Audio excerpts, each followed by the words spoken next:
Hi, this is Dr. Gregory Sadler. I'm a professor of philosophy and the president and founder of an educational consulting company called Reason.io, where we put philosophy into practice. I've studied and taught philosophy for over 20 years, and I find that many people run into difficulties reading classic philosophical texts.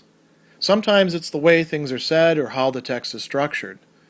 But the concepts themselves are not always that complicated, and that's where I come in. To help students and lifelong learners, I've been producing longer lecture videos and posting them to YouTube. Many viewers say they find them useful. What you're currently watching is part of a new series of shorter videos, each of them focused on one core concept from an important philosophical text. I hope you find it useful as well. Chapter 68 of Anselm's Monologion talks about love as being a response of the rational creature to the divine that has been now understood through the previous 67 chapters of the work. And Anselm has gotten us to the point where we understand that the human mind is indeed an image or a mirror of the divine Trinity.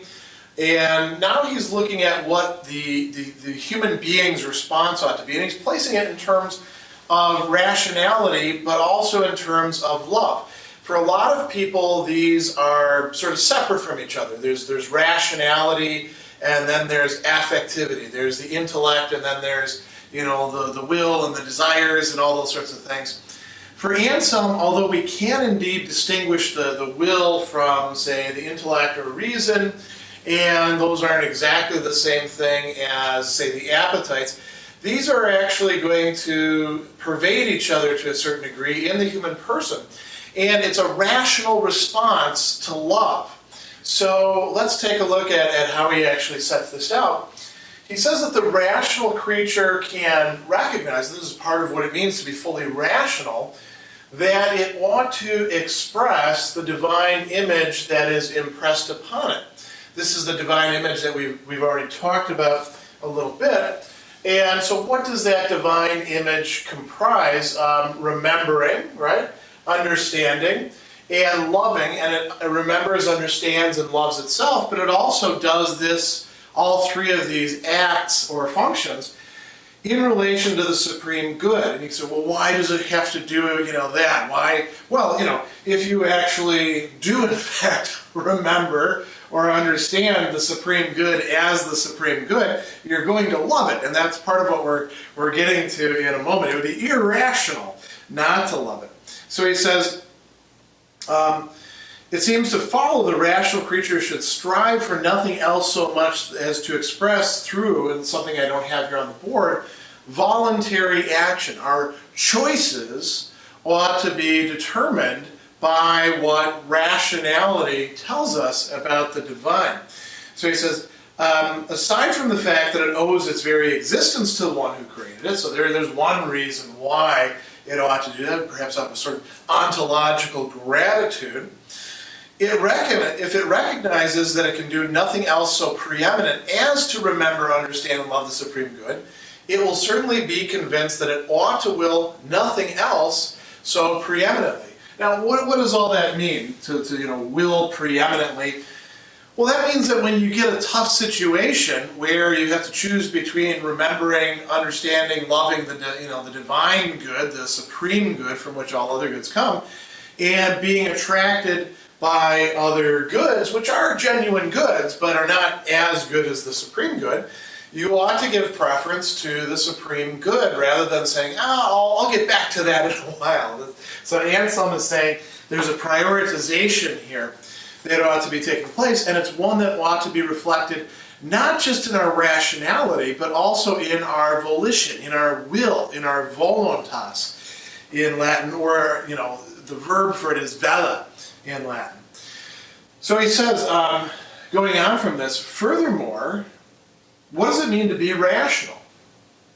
Being rational means being able to discern the just from the not just, the true from the not true, the good from the not good. That's already a bit to talk about there. Notice we've got three different sets of values there.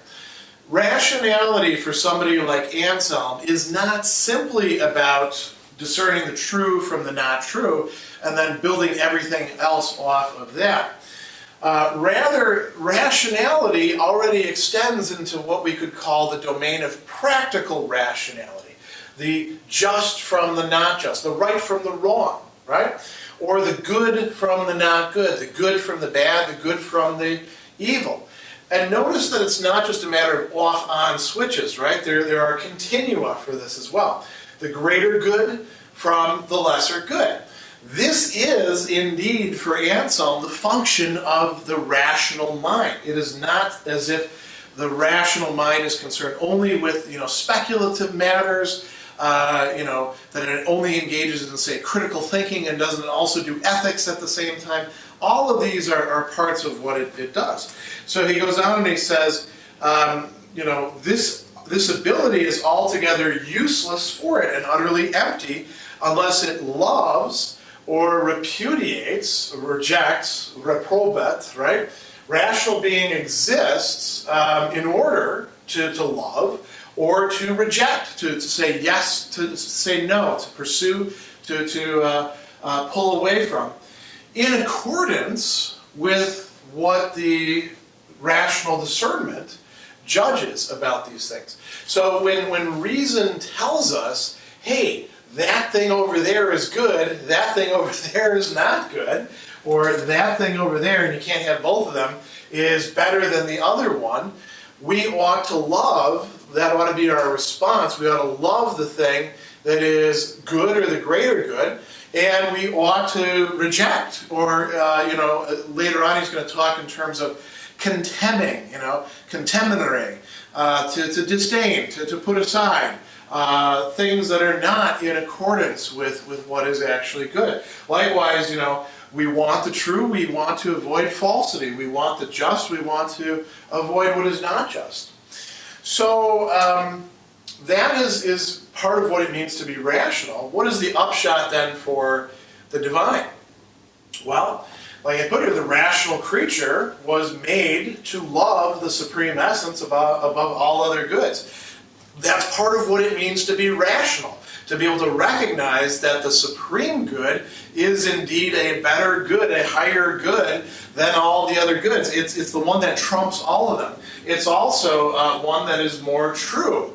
So if our value is truth, it is also justice itself, as we've seen, as we talked about in a previous video about what we can say substantively about God. So, he goes on and he says, nothing is more evident than that the rational creature is made for this.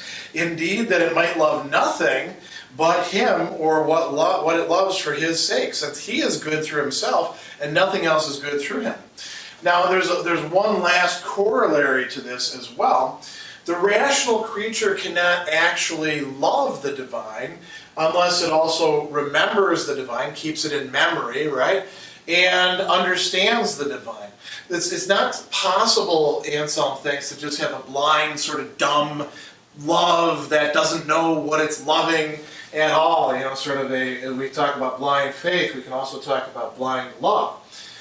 Anselm thinks that our capacity for loving the divine is going to be based in part on our rational reaching out to the divine. It's also based on the divine, doing things in connection with us. But he doesn't think that, we just sort of love in an irrational fashion. We should love in a rational fashion. And if we do so, we will be rightly directed as rational creatures to the divine. Notice that this is a very important corollary. It's not enough just to know the divine or to come up with all sorts of proofs and arguments. An affective response is being called for on the part of the person.